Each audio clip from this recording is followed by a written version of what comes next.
right, so similar to the previous lectures, before we jump into floors within Revit, we have to understand what is in a floor, how are floors generally constructed, and mainly how are floors connected to the walls, okay? Now, as I've mentioned before, in construction, there's a variety of different construction methods, depending on what it is you're building and the materials you're using and how you're using them.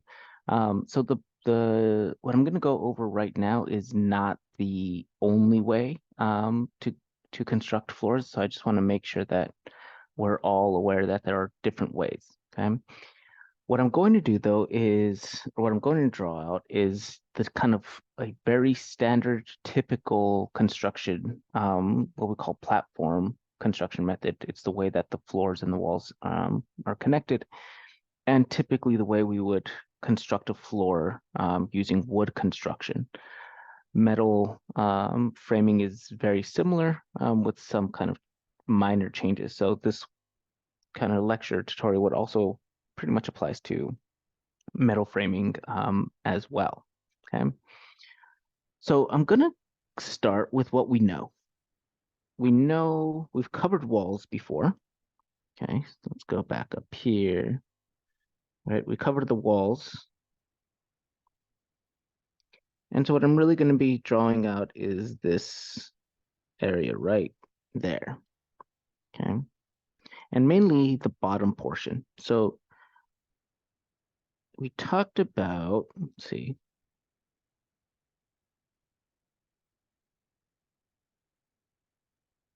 That at the bottom of the wall, we have the bottom plate. And then we have the studs, right? We know that. We know that on the interior side, we have drywall.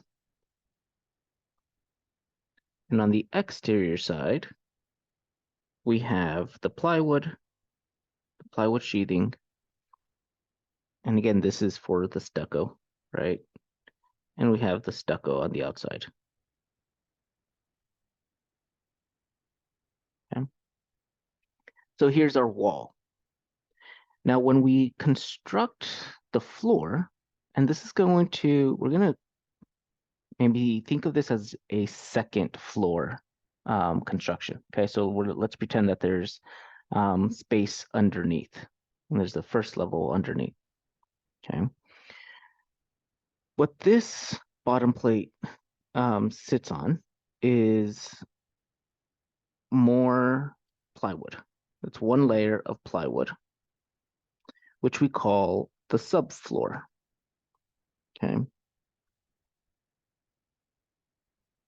You notice that it has the same symbol as the plywood sheathing. That's because it's also plywood. But this we call plywood subfloor. Okay. Now the plywood subfloor sits on top of our joists. So we have our joists. Now the joists, similar to our studs, right, the vertical studs, are typically 16 inches on center. Okay, so we space these out. And these are also typically 2 by something. They could be 2 by 8, 2 by 10, 2 by 12. The length typically will refer to, I mean, not typically, or the thickness of the 2 by is dependent on how far the floor is spanning. How much weight does that floor have to hold? What's the span of that floor from one kind of structural element to the other structural element? If it's, if it's 10 feet wide versus 20 feet wide, then the 2 by is going to have to hold much more weight. Therefore, it has to be a thicker or a wider 2 by. Okay, but let's just call it a 2 by 10. Okay. Your subfloor gets screwed into your, I forgot to write it, your joist. Okay, so these are your ceiling joists. Oops.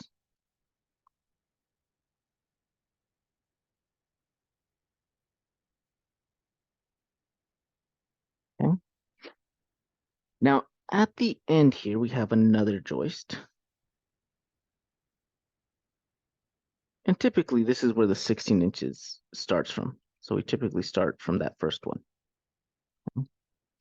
But this one over here, this joist right here, it'll be the same size. It'll also be a 2x10, but we call this one a perimeter joist.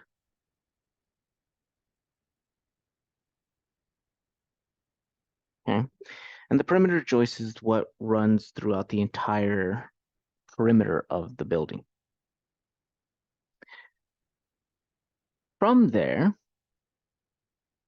typically, I'm going to erase this dimension because it's going to get in the way. From there, this joist would sit on what would end up being the top of the wall that we have up here, right? We know that, let me just scroll all the way up. Where's it? We know that at the top is those two, that double top plate. Well, if that's at the top of the floor below, then our double top plate, if I could draw it straight, is going to sit just like that.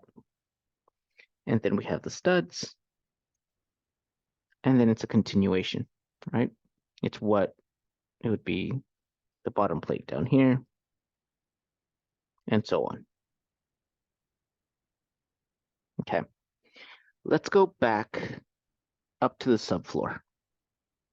The subfloor is a plywood. It's ugly. I mean, it's not ugly, but it's meant to be kind of a structural element, and it's meant to be a subfloor, a leveled kind of material, so that we could then add the finished floor.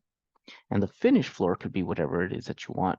So whether we want to do tile or carpet or say wood flooring, all of that needs a leveled surface. So that's what the subfloor does or provides. So let's say we wanted to add a wood flooring. Well, then we would add the wood. This is kind of what wood flooring looks like. It's kind of a tongue and groove flooring system. Okay. And now this floor, this top level here, that top layer, that's what we call the finish floor. And when we're working in Revit, we've already seen it, right? Our level lines, right? Level 2, or what we have changed and called second floor. That's what the second floor level line is referring to. Okay, so it's that point right there, where it's this line right there. Okay. Now, I'm going to erase this 16 inches on center. Now, when it comes to the ceiling, right, if I'm standing down here and I'm looking up, I always see a ceiling. Now, ceilings are what we see from the floor below, and how that gets constructed is somewhat different, or I shouldn't say it's different, kind of varies depending on what is happening inside the floor. So, for example, ideally, we would have a ceiling, which is our drywall. Oops. And our drywall would get screwed into the joists. Okay. Now, what ends up happening in between the floor is typically we might have some insulation inside here, but we also will have our air ducts, right? So This is for your air conditioning, the HVAC or heating. You might have some plumbing lines running inside here. You might have some electrical lines running inside here. And actually, it wouldn't be right there, but you'd have electrical lines running through. That's kind of where they'd be. Through the joists. You might have the receptacle boxes for your ceiling lights, right? Let's say we want to do reflective ceiling and recessed ceiling lights or any type of ceiling light. Well, we have to run power, and that goes inside inside here as well. So this interior, this middle kind of cavity that happens in between our joists is really kind of this cavity to add all of the mechanical stuff that happens inside our all the mechanical stuff that we need inside of a home. Okay. Now, typically, we can squeeze all that stuff in between a 2x10, right? Or a 2x12, or whatever it is. That's the goal, is to try to squeeze it in from what we have, from what we're given from the joists, from the ceiling joists, right? With the ceiling joists are dependent on the structure. But occasionally, and so if we can, this is how we construct it, and this is where the ceiling, that would be the ceiling. But occasionally, we can't fit it all in. Occasionally, we have to do what's called furring. And what furring would do is adding typically, you know, a 2x4 or adding some, or sometimes there's just 2x2s, depending on how much thickness you need. But you would add another piece of wood inside here, down below. Let's say it's a 2x4.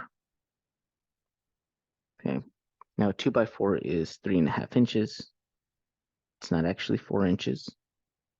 So we would run a 2x4 all the way across. And then we would run our ceiling. That would be our ceiling. Okay. And this is called furring. You might say we have to fur out the ceiling so that we have more space in between. So now we could add more insulation. Now we have more space to work with when adding our recessed lights. We have more space in between the floors.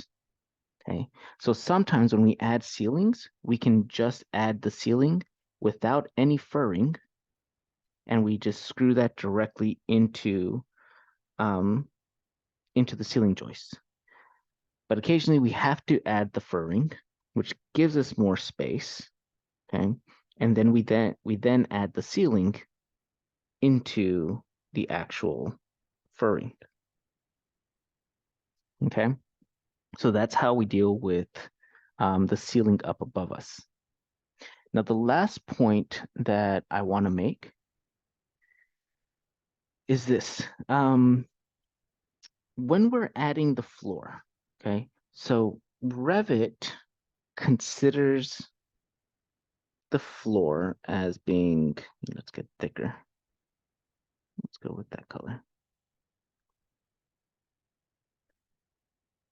Revit considers this portion. Oops, I take that back, sorry. Right there. This is what Revit calls the floor. This is what Revit considers as the ceiling. They do not come together. They are two separate procedures. Okay, so we would have to add the floor first and then the ceiling. Now, the key thing I want you to take away, well, all of this I want you to take away, but what's really important is understanding that the core of the wall is aligned to the face of the floor, which is aligned to the core of the wall below, right? So in other words, all of this is aligned, and that is critical. That's really important. And the reason why is because structurally, okay, the weight of the roof, let's say our roof is up here, the weight of the roof is coming down our walls, okay? And they come down to the wall and then they hit the floor. So the importance of the perimeter beam is to make sure that we have structure underneath there. Sometimes we would add a second one as well. And so then the weight of that comes down and then it gets transferred down to the wall below and so on, right? And then eventually it gets transferred directly into our foundation, just like that. This system fails, the structure of this fails if and when, I don't want to say it fails because there are ways around it, but if my wall is here, but my floor starts over here, right? Then think about how that weight is coming down. And now all of a sudden, all of this weight is now only bearing on a portion of the floor. Okay? So that's important because when we go into Revit, we need to, it's going to ask us where and how to join the floor to the wall. And when we construct and when we draw the floors in, we need to make sure that we're understanding that the floor goes to the outside. I should do it this way. The floor goes to the outside of your exterior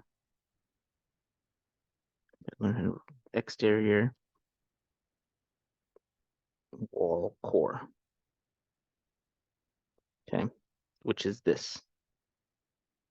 So we build the floors to the exterior wall of the core, okay? And I think that's it. I think these are all the things that we kind of need in order to get started in Revit, okay?